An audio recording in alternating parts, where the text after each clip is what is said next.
Damai sejahtera bagi kita semuanya, sahabat-sahabatku. Saat ini kita akan mempelajari tentang Allah sebagai pembaru. Pengertian Allah sebagai pembaru kehidupan manusia dan alam. Kata pembaruan menunjuk sesuatu yang sudah usang, tidak layak pakai, sudah kadaluarsa, atau lewat masa pakainya.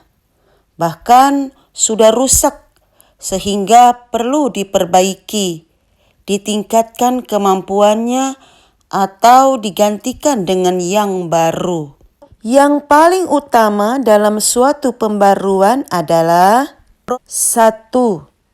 Proses yang terus berjalan agar sampai pada kesempurnaan. 2. Kesediaan pemilik kehidupan untuk mengalami pembaruan. Allah sebagai pembaru kehidupan artinya Allah yang melakukan tindakan atau proses pembaruan dalam kehidupan manusia dan alam, supaya kamu dibaharui di dalam roh dan pikiranmu. Efesus 4 ayat 23. Inilah pembaruan kehidupan yang dikerjakan oleh Allah, yaitu pembaruan secara total terhadap roh dan pikiran manusia. Janganlah kamu menjadi serupa dengan dunia ini, tetapi berubahlah oleh pembaruan akal budimu, sehingga kamu dapat membedakan manakah yang baik, yang berkenan kepada Allah, dan yang sempurna. Roma 12 ayat 2. Kejatuhan manusia ke dalam dosa dalam Perjanjian Lama.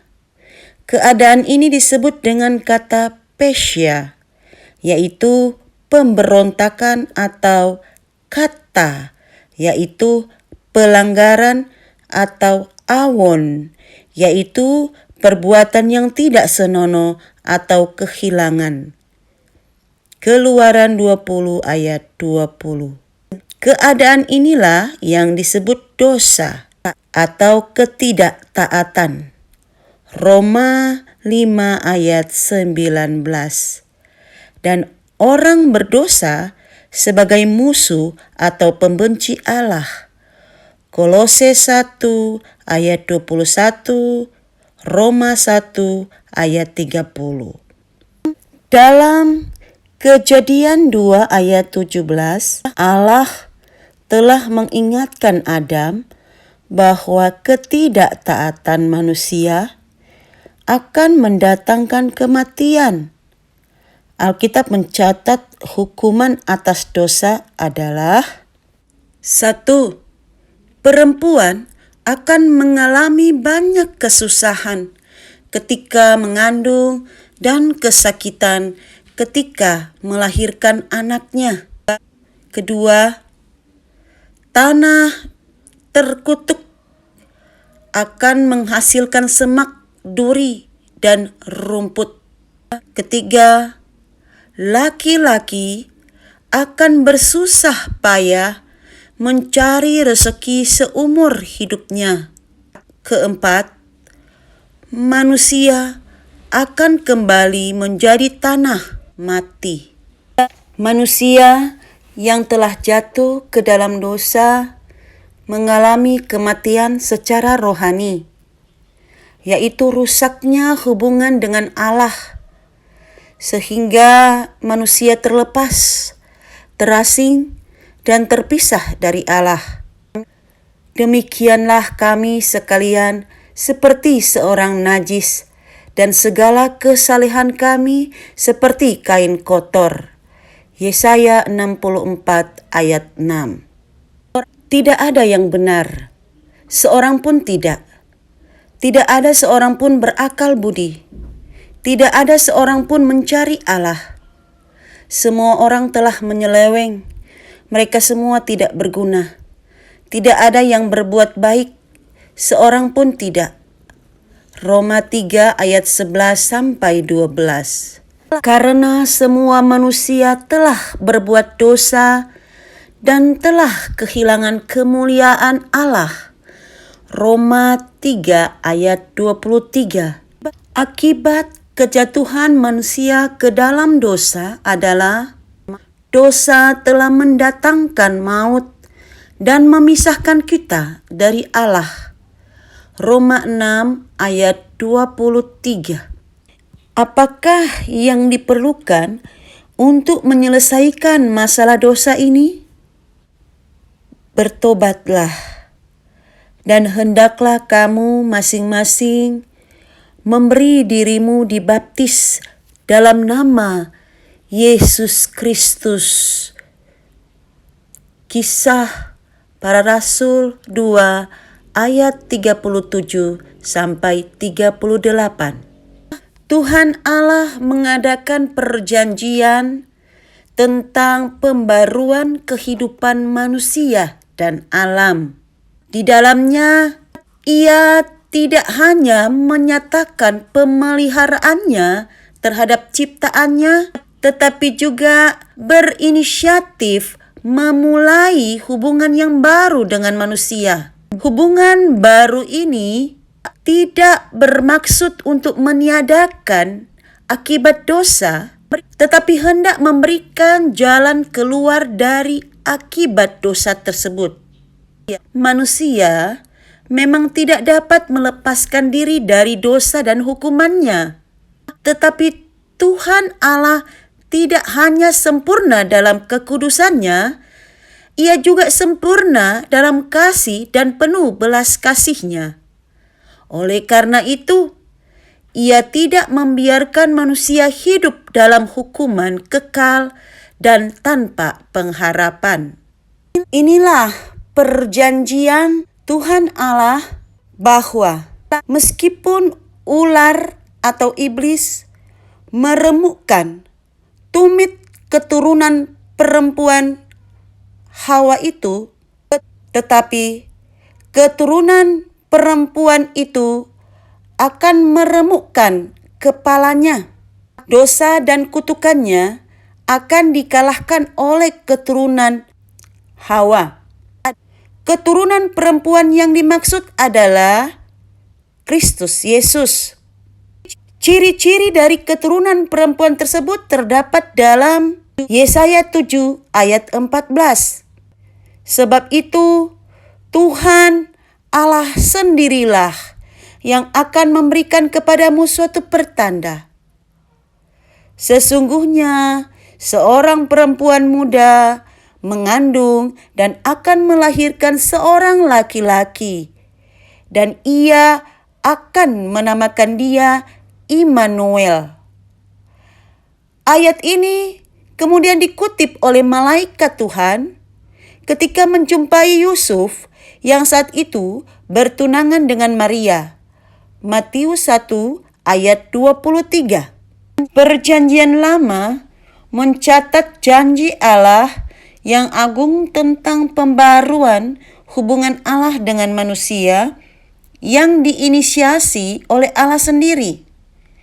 Yeremia 31 ayat 31 sampai 34. Perhatikan ikatan perjanjian berikut. Perjanjian Allah dengan Nuh. Karena manusia hidup dalam kejahatan, maka Allah memusnahkan manusia dengan air bah, tetapi menyelamatkan Nuh sekeluarga dengan bahtera.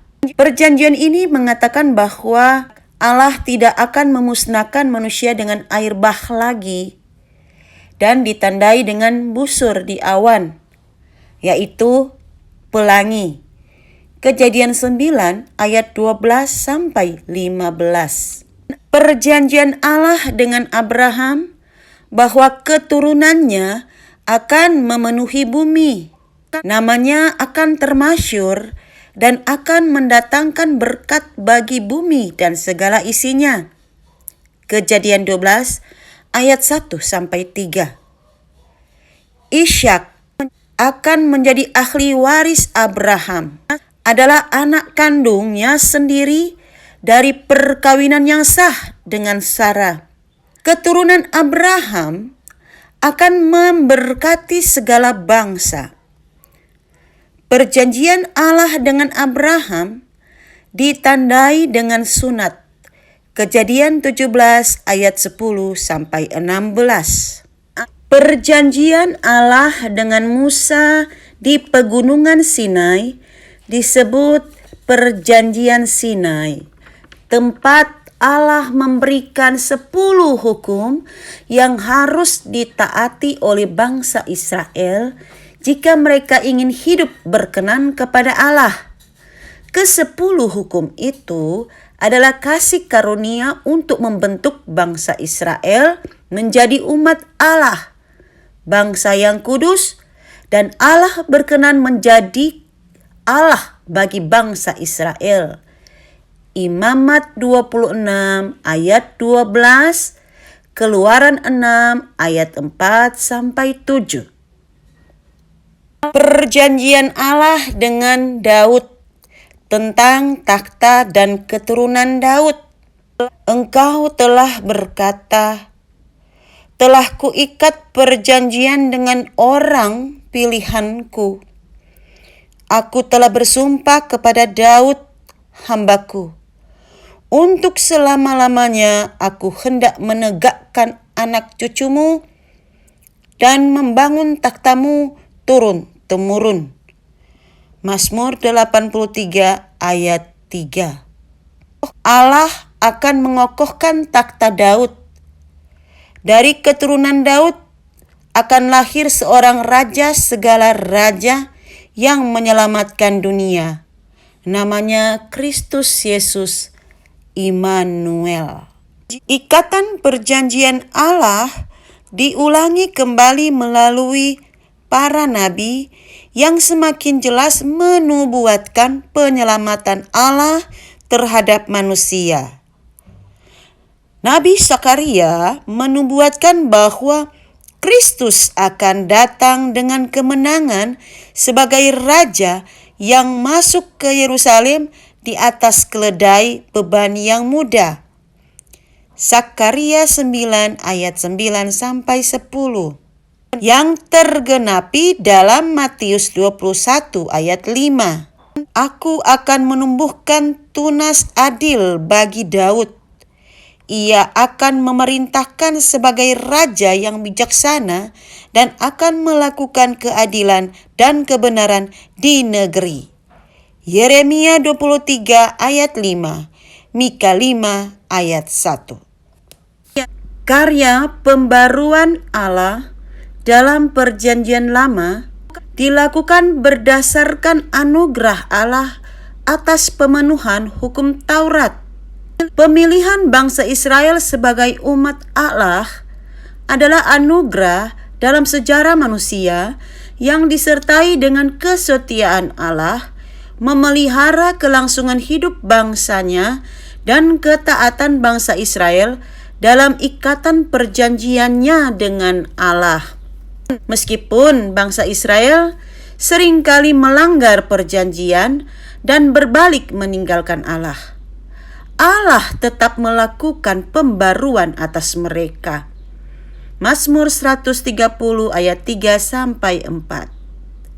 Tidak hanya sebatas pembaruan dari Allah, respons bangsa Israel atas anugerah Allah itu terus mewarnai pergumulan panjang mereka. Habakuk 2 ayat 4. Dalam ikatan perjanjian anugerah dengan Allah, bangsa Israel mendapat petunjuk untuk mengadakan upacara pendamaian atas dosa-dosa mereka agar hubungan dengan Allah dapat dikuduskan kembali.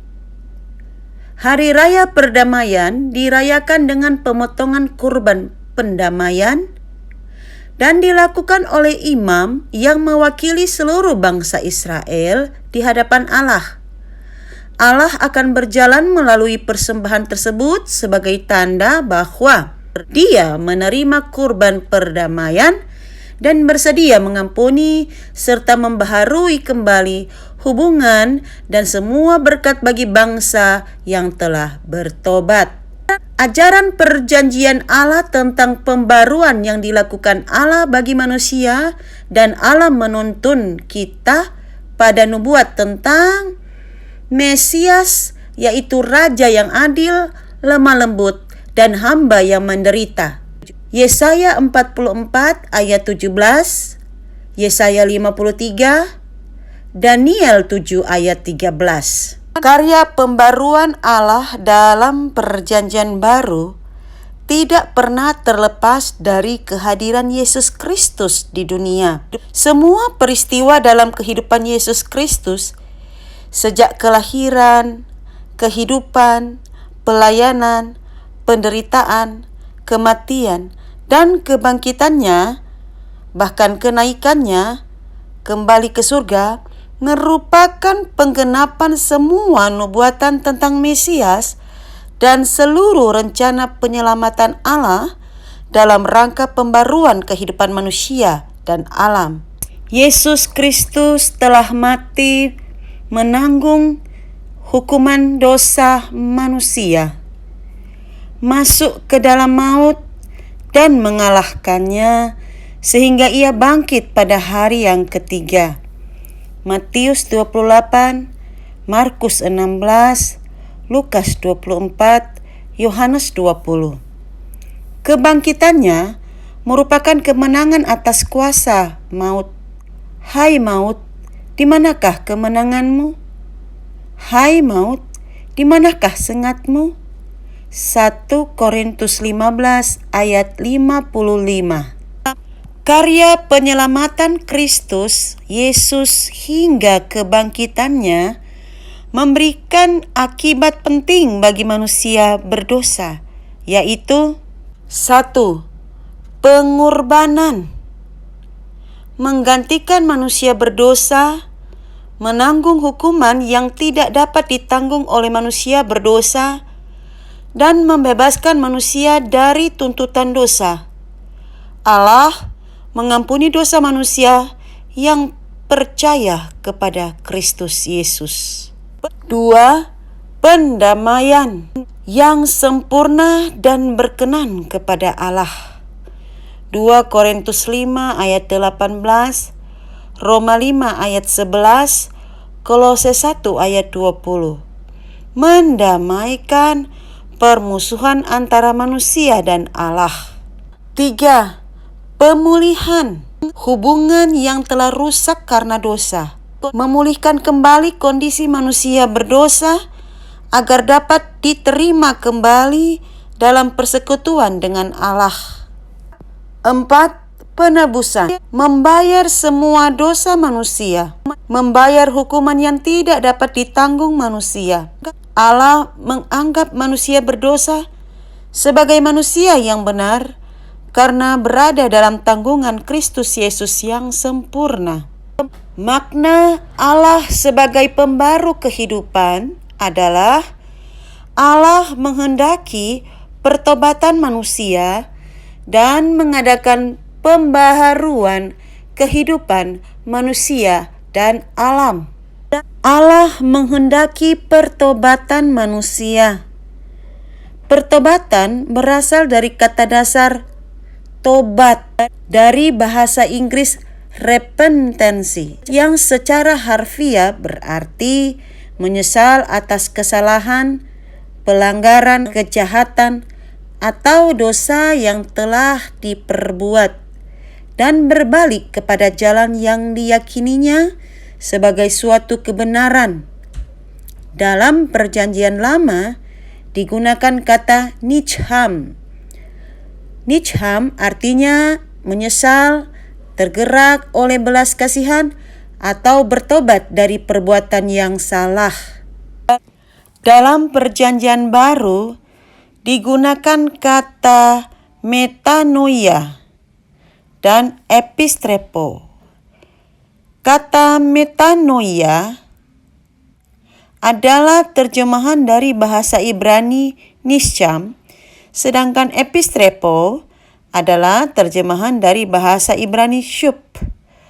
Metanoia secara umum menekankan perubahan batin, sedangkan kata epistrepo menekankan perubahan pada kehidupan lahiriah seseorang, yang merupakan penerapan dan pengungkapan diri akibat perubahan batiniah yang terjadi. Maka secara harfiah, metanoia berarti perubahan pikiran atau hati suatu pribadi secara utuh. Pembaruan kehidupan manusia dan alam. Ketika seorang bertobat kepada Kristus Yesus, ia akan menerima status yang baru di hadapan Allah, yaitu diperdamaikan dengan Allah. Roma 5 ayat 1. Diampuni dan dianggap benar. Roma 3 ayat 24. Disucikan dan dikuduskan. Ibrani 9 ayat 14. Diangkat menjadi anak Allah. Galatia 4 ayat 4-5. Menerima jaminan pasti untuk kehidupan yang kekal. Ibrani 9 ayat 15. Allah mengerjakan suatu pembaharuan kehidupan manusia dan alam melalui Kristus Yesus yang meliputi 1. Pembaruan hati. Ulangan 10 ayat 16, Roma 2 ayat 29, 2 Korintus 5 ayat 17. 2. Pembaruan pola pikir. Roma 12 ayat 2, Efesus 4 ayat 17-19, Efesus 4 ayat 22-23, Efesus 4 ayat 24. 3. Pembaruan pola tingkah laku. Efesus 5 ayat 8, Kolose 3 ayat 5-16. 4. Pembaruan hubungan sosial dan dengan alam semesta. Filipi 2 ayat 5, Filipi 5 ayat 2-4. Tujuan karya pembaruan Allah agar berakar dalam Kristus Yesus, bertumbuh ke arah Kristus Yesus, dan berbuah bagi Kristus Yesus. Akar tanaman sebagai penyimpan cadangan makanan dan air. Akar tanaman sebagai organ yang sangat pokok yang menghasilkan batang pohon yang kokoh dan dedaunan hijau serta bunga-bunga sehingga menghasilkan buah yang baik.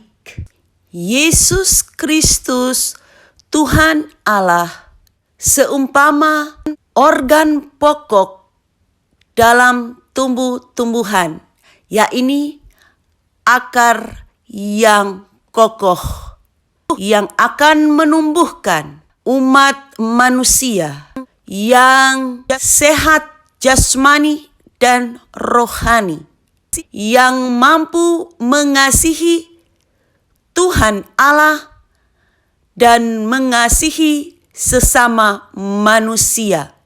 Yesus pokok dan kitalah carangnya, tinggallah di dalamnya.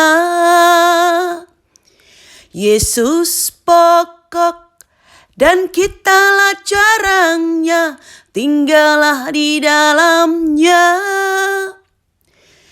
Yesus pokok dan kitalah carangnya, tinggallah di dalamnya. Pastilah kita akan berbuah. Yesus cintaku, ku cinta kau, kau cinta Dia. Yesus cintaku, ku cinta kau, kau cinta Dia. Yesus pokok dan kitalah carangnya, tinggallah di dalamnya.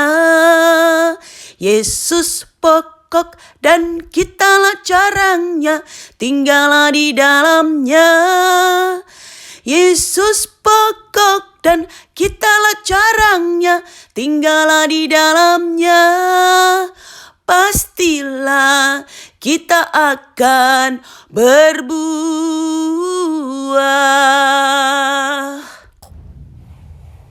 Tunas akan tumbuh menjadi pohon yang menghasilkan buah jika tunas mempunyai akar yang kokoh yang tertancap ke dalam tanah yang subur. Buah-buah roh tertulis dalam kitab Galatia 5 ayat 22 sampai 23. Demikian bunyinya. Kasih, sukacita, damai, sejahtera, kesabaran, kemurahan, kebaikan, kesetiaan, kelemah lembutan, dan penguasaan diri.